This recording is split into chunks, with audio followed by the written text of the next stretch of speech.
معزز مکرم بزرگوں، نوجوان دوستوں، بھی ساتھیوں، رجب المرجب حرمت والے مہینوں میں سے، حرمت والے 4 مہینوں میں سے ایک مہینہ ہے۔ عزیزان گرامی قدر، اس کے پہلے دہے میں ولی کا ذکر ہوتا ہے حضرت خواجہ غریب نواز کا، چونکہ 6 رجب المرجب حضرت خواجہ غریب نواز عند الولی قدس اللہ تعالیٰ سر العزیز کے وصال مبارک کی تاریخ ہے۔ رجب المرجب کا جو دوسرا دہا ہے، اس میں ولی کے ذکر کے بعد مولا علی کا ذکر ہوتا ہے۔ مولا علی کا ذکر کیوں ہوتا ہے؟ اس واسطے کہ 13 رجب المرجب، رجب کی 13ویں تاریخ یہ حضرت علی شیر خدا رضی اللہ تعالیٰ کریم کی ولادت کی تاریخ ہے۔ اور عزیزان گرامی قدر، رجب کے تیسرے دہے میں معراج النبی کا ذکر ہوتا ہے، چونکہ 26 رجب المرجب حضور پاک علیہ السلام کی معراج والی رات سے منسوب ہے۔ بہرحال عزیز دوستو، اللہ تعالیٰ نے ایک ہی مہینے میں ولی کا ذکر بھی رکھا، علی کا ذکر بھی رکھا اور نبی کا ذکر بھی رکھا ہے۔ عزیز دوستو، اس میں بہت گہرا راز بھی ہے کہ ولی کا کام علی تک پہنچانا ہوتا ہے، علی کا کام نبی تک پہنچانا ہوتا ہے، اور جو نبی تک پہنچ جاتا ہے اس کو اللہ ہدایت کرتا ہے۔ تو عزیز دوستو، یہ رجب المرجب ایک معنی میں انسان کو ایک راستہ بھی، وے آف لائف بھی عطا کرتا ہے کہ نبی تک پہنچنے والوں ولی تک پہنچو، ولی تک پہنچنے والوں علی تک پہنچو، جو علی تک پہنچ گیا پھر وہ خود بخود نبی تک پہنچ جایا کرتا ہے۔ میرے دوستوں، ہماری خوش نصیبی ہے اہل سنت و جماعت کی کہ اللہ تعالیٰ نے اس جماعت میں پیدا کیا کہ ہم اللہ کے سارے محبوبوں کا سے محبت کرتے ہیں، سارے محبوبوں کا ادب اپنے دل میں رکھتے ہیں۔ یہ اللہ کا فضل ہے اللہ کہ اللہ تعالیٰ نے اس مقدس جماعت میں ہمیں پیدا فرمایا جس جماعت کے لوگ اللہ کے نبی کی ہر نسبت کا احترام کرتے ہیں۔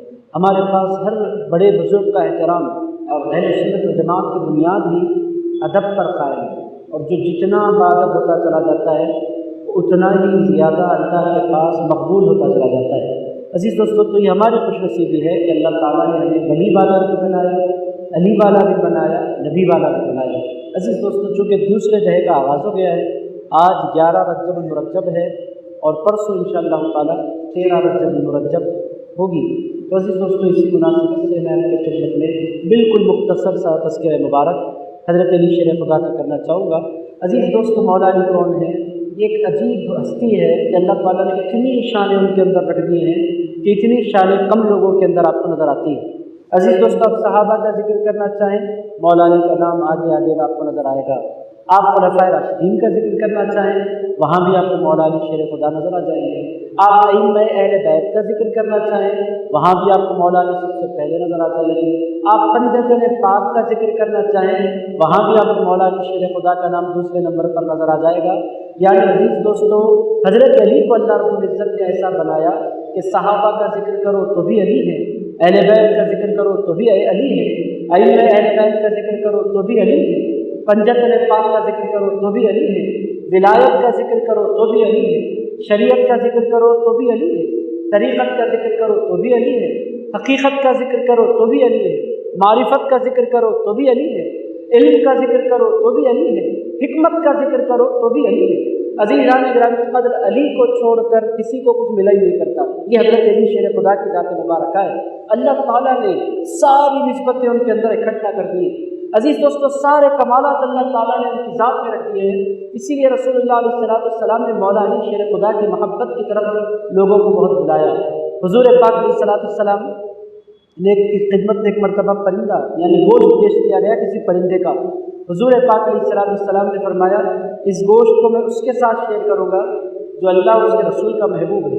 حضور پاک علیہ السلام تشریف فرما تھے اور حضور نے یہ فرمایا، اتنے میں جو ہستی حضور کی خدمت میں حاضر ہوئی وہ ہستی مبارک مولا علی اس کے مبارک تھی۔ حضور پاک علیہ السلام نے بلایا، مولا علی کو اپنے ساتھ بٹھایا اور پھر یہ دنیا کو پیغام دیا کہ علی ایک ایسی ہستی کو کہتے ہیں کہ ان سے اللہ بھی پیار کرتا ہے، رسول اللہ بھی پیار کرتے ہیں۔ عزیز دوستو، رسول اللہ علیہ السلام سے پوچھا گیا، یا رسول اللہ، آپ پوری کائنات میں سب سے بڑھ کر کس سے پیار کرتے ہیں؟ حضور نے فرمایا، میں سب سے بڑھ کر فاطمہ سے پیار کرتا ہوں۔ تو پوچھنے والوں نے عرض کیا، چونکہ مردوں کا مجمع تھا تو صحابہ نے عرض کیا، یا رسول اللہ، یہ تو خواتین خاتون ہیں، مردوں میں آپ کس سے سب سے بڑھ کر پیار کرتے ہیں؟ ارشاد فرمایا مردوں میں سب سے بڑھ کر پیار کسی سے کرتا ہوں تو فاطمہ کے شوہر علی مرتضیٰ سے کرتا ہوں۔ عزیز دوستو، یہ مولا علی شیر خدا ہیں، محبوب خدا بھی ہیں، محبوب مصطفیٰ بھی ہیں، محبوب صحابہ بھی ہیں، محبوب اولیاء بھی ہیں۔ عزیز دوستو، ایک مرتبہ حضرت علی شیر خدا حاضر ہو گئے حضور کی خدمت میں، پوچھا یا رسول اللہ، یہ آپ کی بیٹی فاطمہ، یہ آپ کا بھائی اور آپ کا داماد علی؟ حضور نے فرمایا ہاں۔ ارشاد فرمایا یا رسول اللہ، تم دونوں میں سے کس سے بڑھ کر پیار کرتے ہیں؟ عزیز دوستو، ہمارے سرکار کبھی جھوٹ نہیں بولا کرتے ہیں، اللہ تعالیٰ نے اپنے حبیب کو جھوٹ سے پاک بنایا ہے۔ ہمارے سرکار کبھی زندگی میں نہ انہوں نے جھوٹ بولا، نہ جھوٹ ان کی شان کے لائق ہے، اور رسول اللہ علیہ الصلوۃ والسلام دل بھی نہیں توڑتے، یہ بھی حضور کی شان کے خلاف ہے کہ حضور کسی کا دل توڑ دیں۔ مولا علی شیر خدا نے کیا یا رسول اللہ، آپ اس سے بڑھ کر پیار کرتے ہیں یا فاطمہ سے؟ ایک طرف بیٹی بیٹھی ہے، ایک طرف داماد بیٹھے ہیں، بھائی ہیں چھوٹے، بڑے محبوب ہیں رسول اللہ کے۔ اب یہ سوال بڑا ڈیفیکلٹ تھا، دوسرا کوئی بندہ ہوتا تو کوئی نہ کوئی وجہ بیان کرنے کی کوشش کرتا، مگر ہمارے سرکار فرینک بھی بہت تھے۔ حضور بالکل سیدھی سیدھی کھری کھری باتیں بولنے والے، اور دل بھی نہیں توڑنا حضور کی عادت۔ حضور نے اتنی خوبصورت بات کی جس سے سیدہ فاطمہ بھی خوش ہو گئی، مولا علی شیر خدا بھی خوش ہو گئے۔ رسول اللہ علیہ السلام سے مولا علی نے پوچھا یا رسول اللہ، آپ مجھ سے بڑھ کر پیار کرتے ہیں یا فاطمہ سے؟ حضور نے فرمایا پیار کی جہاں تک بات ہے میں فاطمہ سے زیادہ کرتا ہوں، عزت کی جہاں تک بات ہے میں فاطمہ سے بڑھ کر علی کی عزت کیا کرتا ہوں۔ عزیزان گرامی قدر، سیدہ فاطمہ بھی خوش ہو گئی کہ حضور نے مجھ سے محبت کا ذکر فرمایا، اور مولا علی بھی خوش ہو گئے کہ حضور نے میری عزت سیدہ فاطمہ الزہرا سے بڑھ کر فرمائی۔ عزیز دوستو، بہرحال مولا علی شیر خدا کرم اللہ تعالی کریم خلفائے راشدین میں چوتھے، رسول اللہ علیہ السلام کے محبوب ترین بھائی، جس کو حضور نے پوری کائنات میں سب سے بڑھ کر چاہا۔ تو دوستو، حضور پاک علیہ السلام اگر کوئی مولا علی کے خلاف بھی کچھ کہہ دیتا، حضور پاک علیہ السلام کے چہرے کا رنگ متغیر ہو جاتا۔ حضور پاک علیہ السلام ایک لمحے کے لیے برداشت نہیں کرتے کوئی مولا علی شیر خدا کرم اللہ تعالی کریم کے خلاف کچھ بولے۔ بہرحال عزیزان گرامی قدر، مولا علی شیر خدا کرم اللہ تعالی کریم، ان کی شانیں بہت ہیں۔ حضرت امام احمد بن حنبل، آپ تمام لوگ جانتے ہیں امام احمد بن حنبل کو، ائمہ فقہ میں وہ چوتھے امام ہیں، اور ائمہ حدیث میں ان کا بہت بڑا نام ہے۔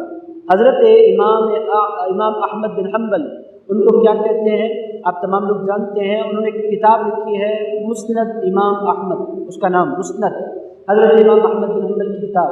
عزیزان گرامی قدر، حدیث کی سب سے بڑی کتاب امام احمد کے مسند کو کہا جاتا ہے۔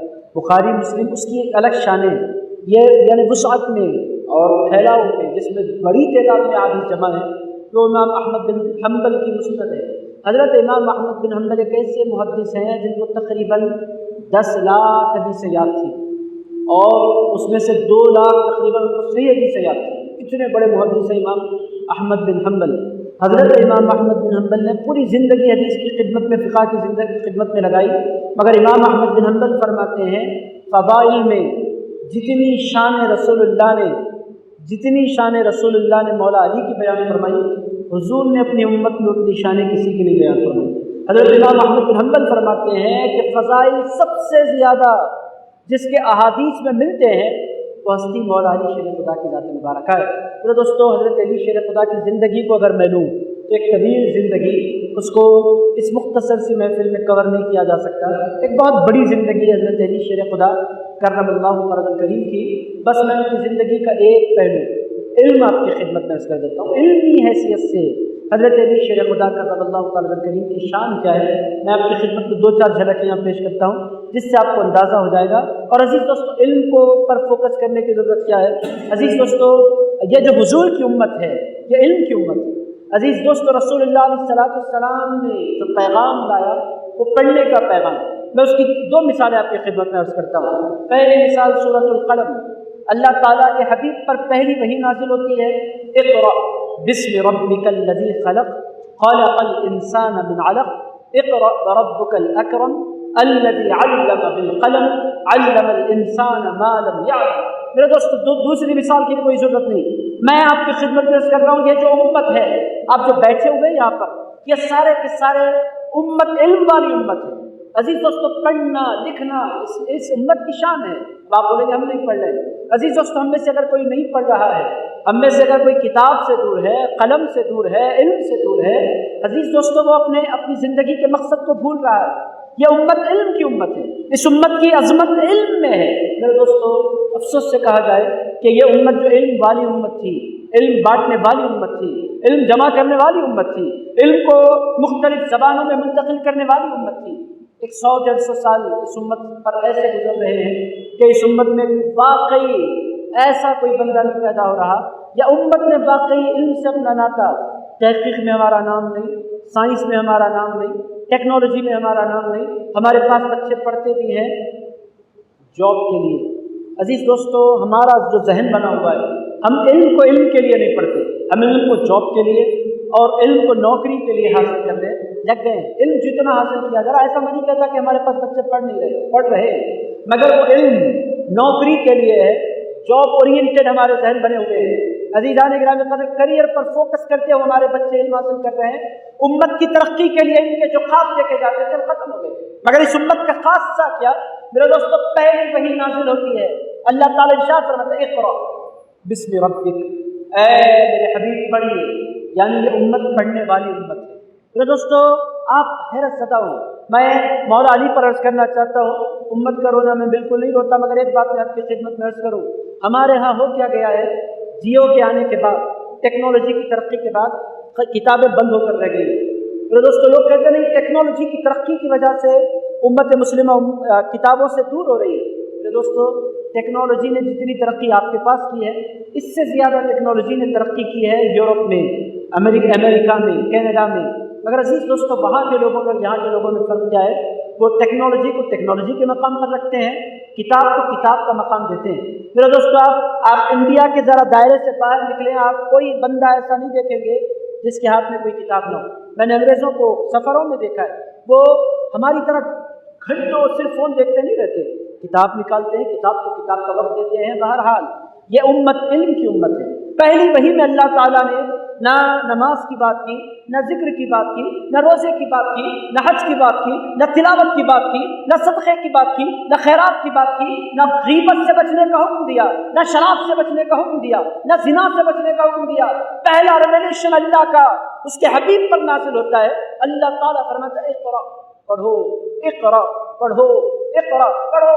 عزیز دوستو، آپ آگے بڑھیں، اقرأ بسم ربک الذی خلق، خلق الانسان من علق، پھر آتا ہے اقرأ، پڑھو، پڑھیے، اے لوگوں پڑھو۔ عزیز دوستو، پھر اس کے بعد والی آیت میں اگر آپ جائیں گے، اقرأ وربک الاکرم الذی علم بالقلم، پڑھو اس رب کے نام سے جس نے قلم کے ذریعے میں پڑھنا اور لکھنا سکھلایا۔ میرے دوستو، پہلی وحی میں اللہ تعالیٰ نے علم علم الانسان ما لم یعلم، پہلی وحی میں قرات کا بھی ذکر آ گیا، قلم کا بھی ذکر آ گیا، علم کا بھی ذکر آ گیا۔ مطلب کیا ہے؟ اللہ تعالیٰ یہ چاہتا ہے کہ امت مسلمہ پڑھے، کیونکہ جو امت علم سے، قلم سے، تعلیم سے، ایجوکیشن سے، کتاب سے جڑ جاتی ہے، وہ امت ترقی پاتی ہے۔ اور عزیز دوستو، یہ ایک ایسا ہتھیار ہے، ایسا خوبصورت ہتھیار ہے کہ علماء کے قلموں کی سیاہی شہداء کے خون کے برابر یا اس سے زیادہ قیمتی ہے، اتنی شان اس کی ہے۔ میرے دوستو، بہرحال مولا علی شیر خدا کرم اللہ تعالیٰ کریم کا میں ذکر کرنا چاہتا تھا۔ حضرت علی شیر خدا کا کمال کیا ہے؟ اللہ تعالیٰ کے حبیب کو اللہ تعالیٰ نے 1,00,000 سے زائد صحابہ عطا فرمائے، مگر یہ 1,00,000 صحابہ میں، 1,00,000 صحابہ میں، میں آپ کی خدمت میں پوری ذمہ داری کے ساتھ عرض کر رہا ہوں، 1,00,000 صحابہ میں 100 صحابہ ایسے تھے جو فتوے دیا کرتے تھے، جن کو اتھارٹی مانا جاتا تھا کہ دین پر وہ اپنی رائے کا اظہار کریں، وہ افتاء کے منصب پر فائز تھے۔ 100 تقریباً صحابہ، وہ 100 صحابہ جب پریشان ہوتے کسی مسئلے میں تو پھر مدینہ منورہ میں 4-5 ہستیاں تھیں جن سے وہ لوگ رجوع ہوتے تھے۔ ان میں عبداللہ بن عباس تھے، عبداللہ بن عمر تھے، بی بی عائشہ صدیقہ رضی اللہ تعالی عنہا تھی، اس طرح کی کچھ ہستیاں تھیں۔ اگر عزیزان گرامی قدر یہ ہستیاں بھی جس ہستی کی طرف رجوع ہوتی تھی، اس ہستی کو مولا علی شیر خدا کہتے ہیں۔ عزیزان گرامی قدر، یعنی صحابہ کرام میں علم کے اعتبار سے جو سب سے زیادہ ممتاز تھے، اس ہستی کو مولا علی شیر خدا کہتے ہیں۔ عزیزان گرامی قدر، علم میں ان کا کوئی بدل نہیں تھا، ان کا کوئی ثانی نہیں، وہ علم۔ عزیز دوستو، علم کیسا؟ حضرت علی شیر خدا کرم اللہ تعالیٰ کریم فرمایا کرتے تھے، لوگو تم میں سے یہ تو بہت سے لوگ بتا دیتے ہیں کہ کون سی آیت مکے میں نازل ہوئی، کون سی آیت مدینے میں نازل ہوئی، یہ تو تم میں سے بہت سے لوگ بتلا سکتے ہیں، مگر لوگ آؤ میرے پاس، میں تمہیں بتلاؤں گا کہ کون سی آیت دن میں نازل ہوئی، کون سی آیت رات میں نازل ہوئی۔ عزیزان گرامی قدر، یہ مولا علی شیر خدا کرم اللہ تعالی کریم کا علم تھا۔ حضرت ایک مثال، ایک واقعہ رکھتا ہوں جس سے یہ باتیں سمجھنے میں آپ کو بڑی آسانی ہوگی کہ علم کا پایہ کیا تھا۔ عزیز دوستو، حضرت فاروق اعظم رضی اللہ تعالیٰ عنہ کا دور مبارک، وہ جملہ پہلے سن لیں۔ حضرت فاروق اعظم کوئی معمولی ہستی نہیں ہے، پہلے یہ ذہن نشین کریں آپ۔ حضرت فاروق اعظم رضی اللہ تعالیٰ عنہ نے خواب دیکھا کہ خوب بجائے ناخنوں سے ناخن بڑھنے کے دودھ نکل رہا ہے اور بہہ رہا ہے۔ رسول اللہ کی خدمت میں حاضر عرض کیا، یا رسول اللہ، میرے ناخنوں سے میں نے خواب میں دیکھا کہ دودھ بھر بھر کر نکل رہا ہے۔ حضور نے فرمایا، اے عمر، اللہ تعالیٰ نے تمہارا انتخاب علم کے لیے کیا ہے۔ وہ دودھ جو تم نے دیکھا ہے وہ علم ہے جو تمہارے پورے جسم کے اعضاء سے پھوٹ پھوٹ کر نکال رہا ہے، یعنی تم علم کا ایک بہت بڑا مرکز ہو، یہ معنی ہے اس کا۔ عزیز دوستو، بہت بڑی شخصیت ہے حضرت فاروق اعظم رضی اللہ تعالیٰ عنہ کی۔ وہ کیا فرماتے ہیں، انتہائی خوبصورت جملہ، اور یہ ایک ایسا جملہ ہے کہ سارے مسلمانوں نے اس جملے کو سن رکھا ہے۔ میں دہرانا نہیں چاہتا، حضرت فاروق اعظم کتنی بڑی ہستی آپ لوگ جانتے ہیں۔ کیا فرماتے ہیں، ارشاد فرماتے ہیں، لولا علی لہلک عمر، ارشاد فرماتے ہیں اگر علی نہ ہوتے تو عمر تو ہلاک ہو گیا ہوتا۔ یہ حضرت فاروق اعظم کا جملہ ہے۔ یہ جملہ انہوں نے کب کہا، اس کا پس منظر میں آپ کی خدمت میں رکھتا ہوں۔ میرے دوستو، حضرت علی شیر خدا کو جانے، مولا علی شیر خدا کو پہچانے۔ عزیز دوستو، ہمارے پاس مولا علی شیر خدا کے نام پر صرف لوگوں نے جھگڑے پیدا کر لیے ہیں۔ ان کی عظمت کو، ان کی شخصیت کو، ان کی شان کو پہچاننے کے لیے، سمجھنے کے لیے ہم تیار ہی نہیں ہیں۔ عزیز دوستو، وہ ایک عجیب مسئلہ ہے۔ اب واقعہ آپ کی خدمت میں رکھتا ہوں۔ واقعہ حضرت فاروق اعظم رضی اللہ تعالیٰ عنہ تشریف فرما ہے۔ ایک بندہ آیا اپنی بیوی کے ساتھ اور اس کی گود میں ایک چھوٹا سا بچہ آ گیا۔ حضرت فاروق اعظم کی خدمت میں حاضر ہو کر اس نے کہا، امیر المؤمنین اعدل، اے امیر المؤمنین میرے ساتھ انصاف کیجیے۔ حضرت فاروق اعظم رضی اللہ تعالیٰ عنہ نے فرمایا، تمہارا کہنا کیا ہے، کیا معذرت ہے؟ اس نے کہا، اے امیر المؤمنین، یہ میری بیوی ہے، اس سے میری شادی ہوئی 6 مہینے گزرے اور اللہ نے اس کو بیٹا دے دیا 6 مہینے میں۔ تو حضرت فاروق اعظم رضی اللہ تعالیٰ عنہ نے فرمایا، تو پرابلم کیا ہے؟ اس نے کہا، حضرت یہ میرا ماننا ہے، یہ میرا بلیف ہے کہ میرا بیٹا نہیں۔ نکاح کے 6 مہینے کے بعد اگر کسی کو اولاد ہو جائے تو کیسے قبول کرے کہ وہ اس کا اپنا بیٹا ہے؟ حضرت فاروق اعظم نے فرمایا، تم کیا چاہتے ہو؟ اس نے کہا، میں یہ چاہتا ہوں کہ آپ اس کو سزا دے دیں۔ سزا آپ جانتے ہیں، اگر غیر منکوحہ جس کی شادی نہیں ہوئی، بیچلر ہے، اس کی سزا الگ ہے، اور اگر کوئی میرڈ ہے اس کی سزا الگ ہے۔ جو بیچلر ہے اس کی سزا 80 کوڑے ہے قرآن مجید میں، فجلدوہم 80 جلدہ، اس کو 80 کوڑے مارے جائیں۔ اگر کوئی بیچلر گناہ کرے تو، گناہ میں اشارہ میں نہیں کہتا، کھل کے کہہ دیتا ہوں، بیچلر زنا کرے تو اس کی سزا یہ ہے کہ اس کو 80 کوڑے مارے جائیں۔ اگر کوئی میرڈ بندہ ہے یا بندی ہے، اگر وہ کوئی گناہ کر دے تو اس کی سزا رجم ہے۔ رجم کہتے ہیں گڑھا کھودنا، زمین میں اس کو اتار دینا گڑھا کھود کر، بڑے بڑے پتھر لے کر اطراف اپنا مسلمان کھڑے ہو جانا اور اس وقت تک اس کو پتھرے مارنا جب تک کہ اس کی جان چلی جائے۔ اپنی اتنی خطرناک سزا، چونکہ گناہ بڑا ہے تو سزا بھی بڑی ہے۔ وہ خاتون چونکہ میرڈ تھی تو حضرت فاروق اعظم رضی اللہ تعالیٰ عنہ نے فرمایا، چونکہ باپ کا یہ کہنا ہے کہ اولاد اس کی نہیں ہے اور 6 مہینے کے بعد اولاد ہوتی بھی نہیں ہے، تو اسی لیے میں یہ حکم دیتا ہوں کہ اس کو لے جایا جائے اور اس کو رجم کیا جائے، مارا جائے اس کو پتھروں سے۔ اس کو گھسیٹ کر لوگ لے جانے لگے۔ حضرت فاروق اعظم تشریف فرمائے، وہ عورت رونے لگ گئی، رو کر پکارنے لگ گئی، یا امیر المؤمنین، میں نے کوئی گناہ نہیں کیا، اے امیر المؤمنین رحم کیجئے، میں نے کوئی گناہ نہیں کیا، یہ اولاد اسی کی ہے۔ وہ رو رہی ہے، تڑپ رہی ہے، چیخ رہی ہے۔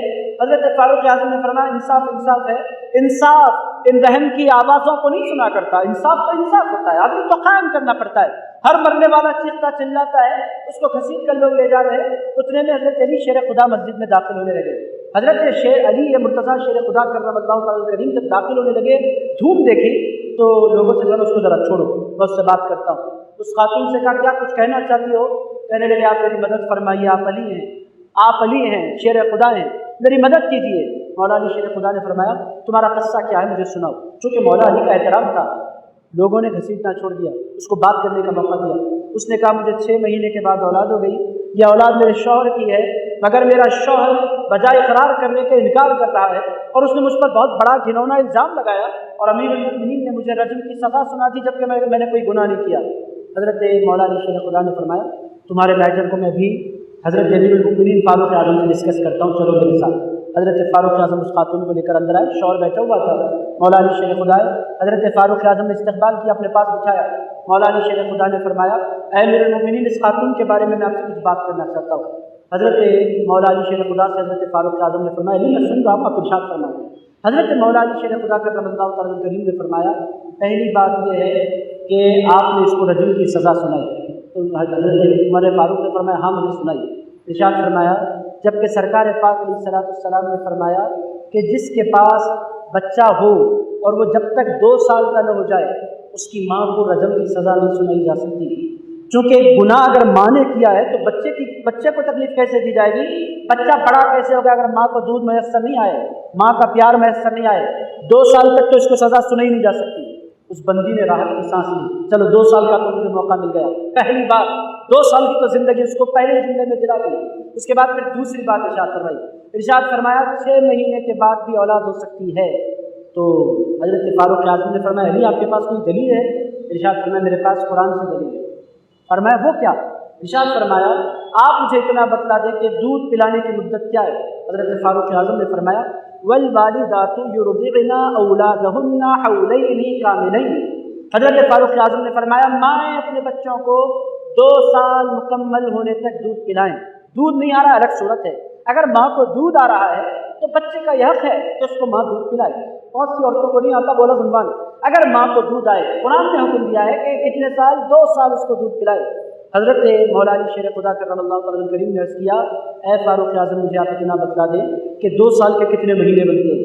حضرت فاروق اعظم نے فرمایا 2 سال کے 24 مہینے بنتے ہیں، 1 سال کے 12، 2 سال کے 24۔ ارشاد فرمایا ایک طرف رکھ دیا، 24 مہینے ہو گئے؟ کہنے لگے ہاں۔ اس کے بعد ارشاد فرمایا میں آپ کو قرآن کی قرآن آیت سنا دیتا ہوں، 26ویں پارے میں اللہ فرماتا ہے وَحَمْلُهُ وَفِصَالُهُ 30 شهرا۔ اللہ پاک فرماتا ہے دودھ پلانے کی عمر اور حمل کی مدت کم سے کم یہ 30 مہینے ہوتی ہے۔ کتنے مہینے؟ 30 مہینے۔ حضرت فاروق اعظم سے حضرت علی شیر خدا نے ارشاد فرمایا میں آپ سے عرض کروں 30 مہینے دودھ پینے کی مدت ہے اور 30 مہینے حمل کی مدت، یہ اللہ نے کم سے کم بیان فرمائی ہے۔ حمل کی مدت 6 مہینے بھی ہو سکتی ہے، 7 مہینے بھی ہو سکتی ہے، 8 مہینے بھی ہو سکتی ہے، 9 مہینے بھی ہو سکتی ہے، مگر کم سے کم جو مدت اللہ نے بیان فرمائی وہ 6 مہینے۔ ارشاد فرمایا 30 مہینوں میں سے 24 مہینے دودھ پلانے کے، تو حمل کی مدت کم سے کم 6 مہینے ہی اللہ نے قرآن میں بیان فرما دی۔ حضرت فاروق اعظم رضی اللہ تعالیٰ عنہ نے فرمایا اے علی آپ نے تو میری آنکھیں کھول دی۔ اس کے بعد ارشاد فرمایا تیسری بات میں یہ بھی عرض کر دیتا ہوں مجھے جو اللہ نے بیٹا عنایت فرمایا حسین وہ بھی 6 مہینے کے حمل کے بعد پیدا ہوا۔ حضرت مولا علی شیر خدا کرم اللہ تعالیٰ کریم نے فرمایا مجھے میرے گھر جو بیٹا پیدا ہوا حسین وہ بھی سیدہ فاطمہ الزہرا کے 6 مہینے کے حمل کے بعد پیدا ہو گئے۔ حضرت فاروق اعظم رضی اللہ تعالیٰ عنہ کی آنکھیں بھیگ گئی۔ ارشاد فرمایا علی اگر آج تم نہ ہوتے تو ایک خاتون خواہ کے مر گئی ہوتی۔ اس کے بعد حضرت علی شیر خدا کی طرف سے توجہ ہٹائی، لوگوں کی طرف مخاطب ہو کر حضرت فاروق اعظم نے فرمایا لولا علی لہلک عمر۔ ارشاد فرمایا اگر علی نہ ہوتے تو عمر تو ہلاک ہو گیا ہوتا۔ عزیز دوستو یہ ہیں مولا علی شیر خدا کرم اللہ تعالیٰ کریم۔ عزیز دوستو رسول اللہ علیہ السلام نے اپنی موجودگی میں فیصلے کرنے کے لیے حضرت علی شیر خدا کو کہا۔ ایسا کبھی آپ کو نہیں ملتا کہ حضور بیٹھے ہوں اور حضور نے فیصلہ فرمایا۔ 2 شخص آئے، میرے دوستوں میں قصے کہانیاں نہیں سنا رہا، دین آپ کی خدمت میں کر رہا ہوں۔ رسول اللہ علیہ السلام کی خدمت میں 2 شخص آئے، ایک بندہ گائے والا تھا، دوسرا بندہ گدھے والا تھا۔ گائے والے نے آ کر کہا، گدھے والے نے آ کر کہا یا رسول اللہ اس کی گائے نے میرے گدھے کی جان لے لی مار مار کے۔ رات کا واقعہ میں تو سو رہا تھا مگر گائے نے جان لی، یہ لوگ گواہی دے رہے ہیں اس کی گائے نے میرے گدھے کی جان لے لی، بدلے میں یہ مجھے کچھ دینا نہیں چاہتا۔ یہ کہتا ہے جانور ہیں، جانوروں کے معاملے میں پیسے میں تو اس کے بدلہ کچھ دینا نہیں چاہتا۔ رسول اللہ علیہ السلام نے فرمایا اس کا فیصلہ علی کریں گے۔ حضرت علی شیر خدا جی حضور میں ارشاد فرمایا علی کرو فیصلہ۔ حضرت علی شیر خدا اٹھ کر کھڑے ہو گئے، پہلا سوال کیا مجھے اتنا بتلاؤ کہ گائے نے جب گدھے کو مارا تو گدھا کھلا تھا یا بند تھا؟ بندھا ہوا تھا۔ تو بندوں نے بتلایا کہ گدھا بندھا ہوا تھا۔ تو حضرت علی شیر خدا نے فرمایا اگر گدھا بندھا ہوا تھا تو گائے کا جو بندہ ہے وہ مجرم قرار دیا جائے گا اس واسطے کہ گدھے کو بھاگنے کا موقع ہی نہیں ملا، تو پھر غلطی تو پھر گائے والے کی ہے کہ بندھے ہوئے گدھے پر اس نے حملہ کروایا۔ عزیزان گرامی قدر، جان بوجھ کر اگر نہیں بھی کروایا تو مگر مجرم تو ہے کہ اس نے اپنی گائے کو باندھ کر نہیں رکھا، کھلا چھوڑ دیا۔ گدھے کو مارنے کا جرم تو گائے والے پر بنتا ہی بنتا ہے۔ حضور کی موجودگی میں، رسول اللہ علیہ السلام کی موجودگی میں حضرت علی نے فیصلہ فرمایا، رسول اللہ نے فرمایا علی نے درست فیصلہ فرمایا ہے۔ عزیزان گرامی قدر، حضرت علی شیر خدا کرم اللہ تعالیٰ کریم کو اللہ نے ایسا علم دیا تھا۔ حضرت عبداللہ بن مسعود فرماتے ہیں کہ لوگوں، قرآن ان اللہ انزل القرآن علی 7 احرف، ارشاد فرماتے ہیں قرآن 7 قراتوں پر نازل ہوا، وکل حرف لہا ظہر و بطن، ارشاد فرماتے ہیں قرآن کے ہر حرف کا ایک ظاہر ہے، ایک باطن ہے، اور ارشاد فرماتے ہیں اللہ نے ایک ایسی ہستی بنائی ہے کہ ان کے پاس قرآن کے ظاہر کا بھی علم ہے، قرآن کے باطن کا بھی علم ہے، اور اے لوگوں وہ ہستی کوئی اور نہیں، اسی ہستی کو مولا علی کہتے ہیں۔ عزیز دوستو، میں نہیں کہہ رہا، حضرت عبداللہ بن مسعود رضی اللہ تعالیٰ عنہ کہتے ہیں۔ حضرت بی بی عائشہ صدیقہ رضی اللہ تعالیٰ عنہ بہت بڑی اتھارٹی ہے، آپ خاتون ہے، کوئی معمولی ہستی نہ سمجھے۔ عزیز دوستو، آتا دین اگر کسی ہستی کی وجہ سے محفوظ ہے، وہ ہستی بی بی عائشہ صدیقہ ہے۔ حضرت ابوبکر صدیق کے دل کا ٹکڑا، رسول اللہ کی محبوب زوجہ بی بی عائشہ صدیقہ رضی اللہ تعالیٰ عنہا اگر کسی مسئلے میں رک جاتی، ارشاد فرماتی لوگوں یہ مسئلہ علی کے پاس لے جاؤ۔ کیوں؟ ارشاد فرماتے ہیں علی سے پڑھ کر اس دنیا میں سنت کا جاننے والا کوئی نہیں ہے۔ یہ حضرت بی بی عائشہ صدیقہ رضی اللہ تعالیٰ عنہ فرماتی ہے، ارشاد فرماتی علی سے پڑھ کر سنت کا کوئی جاننے والا نہیں۔ میرے دوستو، وراثت کے مسئلوں کو کیسے حل کر سکتے ہیں، ایک مثال آپ کی خدمت میں رکھتا ہوں۔ وقت ہوا چاہتا ہے اتنی بڑی ہستی، اتنے بڑے علمی کمالات۔ عزیز دوستو، ایک مثال آپ کی خدمت میں رکھتا ہوں۔ مولا علی شیر خدا گھوڑے پر سوار ہے، ایک خاتون آئی، آ کر اس نے کہا اے علی شیر خدا۔ حضرت علی نے فرمایا بولو کیا کہنا چاہتے ہو؟ اس نے کہا اے علی مجھے میرے بھائی کا انتقال ہوا، ورثے میں مجھے صرف 1 دینار ملا، جبکہ میرے بھائی نے 600 دینار چھوڑے، میرے ساتھ انصاف کیجیے، مجھے صرف 1 دینار ملا۔ حضرت علی شیر خدا نے کچھ نہیں کہا، ارشاد فرمایا 1 دینار ملا؟ کہنے لگی ہاں۔ حضرت علی شیر خدا نے فرمایا یقینی طور پر تمہارے بھائی کی 2 بیٹیاں ہوں گی۔ اس نے کہا ہاں۔ تو 2 بیٹیوں کو ثلث ملا، یعنی 1/3 ملا، تو ایک بیٹی کو 200 درہم ملے، دوسری بیٹی کو 200 درہم ملے، 400 درہم ختم ہو گئے۔ اس نے کہا بالکل آپ نے درست فرمایا۔ اس کے بعد حضرت علی شیر خدا نے فرمایا اس نے اپنے ورثہ میں اپنی ماں کو بھی چھوڑا ہوگا؟ اس نے کہا بالکل ماں زندہ ہے۔ ارشاد فرمایا ماں کا سدس، ایک حصہ ماں کا یعنی 100 دینار، 6واں حصہ ماں کا بنتا ہے، 500 دینار مکمل ہو گئے۔ اس نے کہا بالکل اسی طرح ہے۔ اس کے بعد حضرت علی شیر خدا نے فرمایا اب سنو 500 درہم مکمل ہو گئے، اس نے اپنے ورثہ میں اپنی بیوی کو بھی چھوڑا ہوگا؟ اس نے کہا بالکل بیوی زندہ ہے۔ ارشاد فرمایا سمن، 8واں حصہ بیوی کا بنتا ہے، یعنی 75 درہم بیوی کے پاس چلے گئے۔ اس نے کہا بالکل اسی طرح ہوا۔ اس کے بعد فرمایا پھر اس کے بعد اس نے اپنے ورثہ میں 12 بھائی چھوڑے ہیں، بہن چھوڑی ہے۔ اس نے کہا بالکل۔ تو ارشاد فرمایا 25 درہم میں سے 2 حصے بھائیوں کو جائیں گے تو 24 درہم بھائیوں کو جائیں گے، 1 دینار تمہارا بنے گا، وہ برابر انصاف کے ساتھ تمہیں مل گیا ہے۔ عزیز دوستو، خالی ایک مسئلہ رکھو تو پھر پورے خاندان کا نقشہ، یہ مولا علی شیر خدا کے علم کا کمال تھا۔ میرے دوستو، یہ علمی گہرائی اور گہرائی اللہ نے بخشی تھی۔ ایک منافق حاضر ہو گیا، آخری مثال دیتا ہوں، آ کر اس نے کہا علی قرآن میں سب کچھ ہے؟ مولا علی نے فرمایا سب کچھ ہے۔ ارشاد فرمایا مجھے اتنا بتلاؤ اگر قرآن میں سب کچھ ہے تو کیا قرآن میں آپ کی داڑھی کا ذکر بھی ہے، میری داڑھی کا ذکر بھی ہے؟ میرا دوستو، بدماشی کا سوال ہے، قرآن میں داڑھیوں کا ذکر کیوں آئے گا؟ بدماشی تھی۔ پوچھا کہ آپ کی داڑھی کا اور میری داڑھی کا ذکر بھی ہے؟ مسکرا کر ارشاد فرمایا ہاں میری داڑھی کا ذکر بھی ہے، تیری داڑھی کا ذکر بھی ہے۔ اس کی داڑھی کیسی تھی؟ تھوڑے تھوڑے بال ادھر ادھر اگے ہوئے تھے، بعض لوگوں کی داڑھی بہت کم، چند بال تھے ادھر ادھر بکھرے ہوئے بال۔ مولا علی شیر خدا کی داڑھی بہت گھنی داڑھی مولا علی کی۔ مولا علی شیر خدا نے فرمایا میری داڑھی کا ذکر اور تیری داڑھی کا ذکر، دونوں کا ذکر ایک ساتھ قرآن میں آ گیا۔ اس نے پوچھا وہ کہاں؟ ارشاد فرمایا والبلد الطیب یخرج نباتہ بإذن ربہ والذی خبث لا یخرج الا نکدا۔ ارشاد فرمایا اللہ فرماتا ہے جو زمین پاک ہوتی ہے اس پر جب کھیتی اگتی ہے تو بہت گھنی ہوا کرتی ہے، اور جو زمین خبیث ہوتی ہے اس پر کھیتی اگتی ہے تو کہیں کہیں تھوڑی تھوڑی ہوا کرتی ہے۔ پاک زمین میری ٹھڈی ہے، خبیث زمین تیری ٹھڈی ہے۔